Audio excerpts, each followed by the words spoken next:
Good day mga ka-explorer! Nandito tayo ngayon sa Minor Basilica ng Our Lady of the Rosary of Manaoag dito sa Manaoag, Pangasinan. Samahan nyo kaming libutin at alamin ang kasaysayan ng simbahan.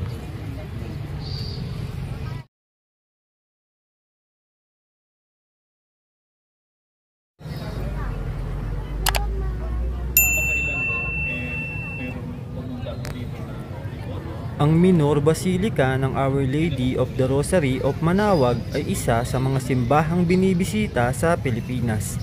Ito ay matatagpuan sa tuktok ng burol ng maliit na bayan ng Manaoag sa lalawigan ng Pangasinan. Dito nakalagay ang mahimalang imahe ng Our Lady of the Rosary of Manaoag o kilala sa tawag na Inang Birhen na Manaoag o Apo Bakit. Ang kahangahangang mahabang kasaysayan ng simbahan mula nang itatag ang bayan ng Santa Monica ng mga Parailing Agustinian nang sila ay unang dumating sa probinsya ng Pangasinan para sa ebanghelisasyon ay talagang isang bagay na dapat pahalagahan ng mga taga-Manaoag. Sa kasaysayan nang dumating ang mga Agustinian sa Pangasinan upang magturo ng ebanghelyo noong 1575, itinatag nila ang bayan ng Lingayen, Bagnotan, ngayon ay Dagupan, at Santa Monica, ngayon ay Manaoag. Gayunpaman, umalis sila dahil sa paglaban ng mga Pangasinense na nanatili sa kanilang paganismo. May iba pang undocumented missionary na nagministeryo sa Pangasinan. Tinangka din ng mga Pransiskano na magturo ng ebanghelyo sa lalawigan. Gayunpaman, ang kanilang mga pagsisikap ay walang kabuluhan dahil hindi nila nagawang makonvert ang mga katutubo ng Pangasinan. Kasunod nito, noong 1587, itinatag ng mga Dominican missionaries ang kanilang misyon sa Binalatongan o ngayon ay San Carlos, sa ilalim ng kanilang tagapagtatag na si Saint Dominic de Guzman.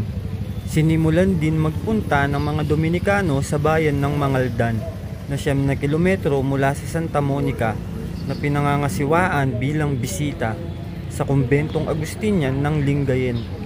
Kung isa sa alang-alang ang layo, 30 kilometro ng Lingayen hanggang Santa Monica, kusang isinuko ng mga Agustinian ang kanilang ministeryo sa mga kamay ng obispo ng Nueva Segovia, Bishop Diego de Soria, na siya namang itinalaga kay Father Juan de Jacinto na siyang vicar ng Mangaldan. Kaya nang tanggapin ng mga Dominikano ang misyong ito noong 1605, si Father de San Jacinto naisip na magtayo ng isang kapilya na nakatuon sa Our Lady of the Rosary.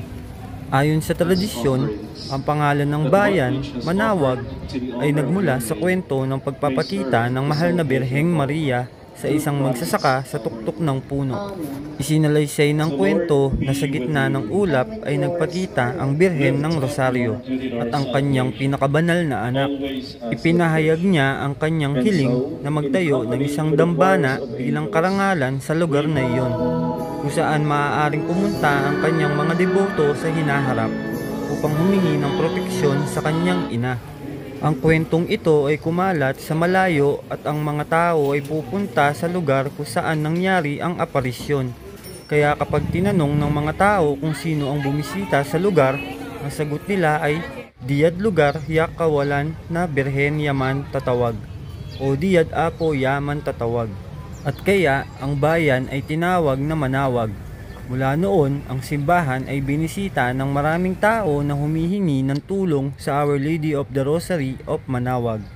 Ang imahe ng Our Lady of the Rosary of Manaoag, pagkatapos maisagawa ang nararapat na petisyon, ay canonical na kinoronahan noong April 26, 1926 sa alas 7 ng umaga. Ang seremonya ay ginanap sa harap ng simbahan. Ang apostolic delegate noon, inilagay ni Guglielmo Piani ang korona sa Our Lady, habang ang Arsobispo ng Maynila, Michael J.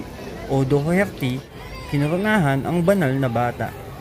Noong April 21, 2011, ang simbahan ay kaakibat ng isang espesyal na bono ng Spiritual Affinity sa Basilica of St. Mary Major sa Roma. Ang Manaoag Shrine ang unang nagkaroon ng ganitong katayuan sa Pilipinas. Tinitiyak ng bono na ito ang mga peregrino ng parehong mga pagpapala at pagkakataong makakuha ng plenary indulgence, tulad ng gagawin nila kapag bumibisita sa isang papal basilica sa Roma. Noong February 17, 2015, itinaas ang dambana sa isang minor basilica sa isang seremonya ng proklamasyon na dinaluhan ng mahigit 100 arsobispo, obispo, pinuno ng simbahan at estado at libu-libong deboto. Ang Dominican community na nangangasiwa sa basilika ay hindi tumitigil sa kanilang misyon at pangitain, ang ipangaral ang ebanghelyo ni Jesus at evangelize ang mga tao ng Manawag at ang mga pilgrim na tao ng Diyos. Ang mga regular na misa at iba pang gawaing panrelihiyon sa parokya ay napapanatili sa basilika sa pagkikipag-isa sa simbahan. Kamakailan, ang mga pagpapabuti at mga pagbabago ay ipinatupad upang lumikha ng isang mas kaaya-aya na lugar para sa pananalangin at pagsamba.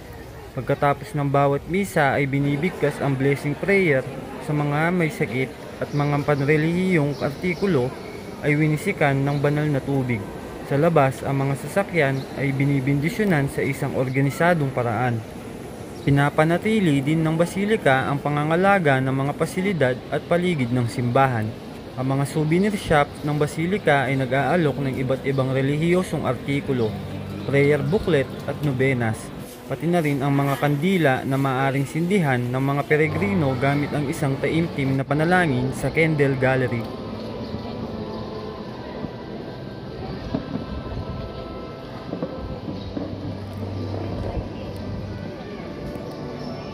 Ang basilika ay palaging magiging daanan ng pag-asa na nagbibigay ng espiritual na pag-unlad sa lahat ng pumupunta at bumibisita sa Our Lady of the Rosary of Manawag. Tunay na ang Our Lady of the Rosary ay hindi titigil sa pagtawag sa kanyang mga anak. Sa kabilang banda, ang kanyang mga anak, ang mga tao ng Diyos, ay hindi maaaring tumanggi sa kanyang pagtawag, kahit na may kahirapan at sakripisyo, para lamang bisitahin siya sa kanyang dambana at humingi ng kanyang pamamagitan.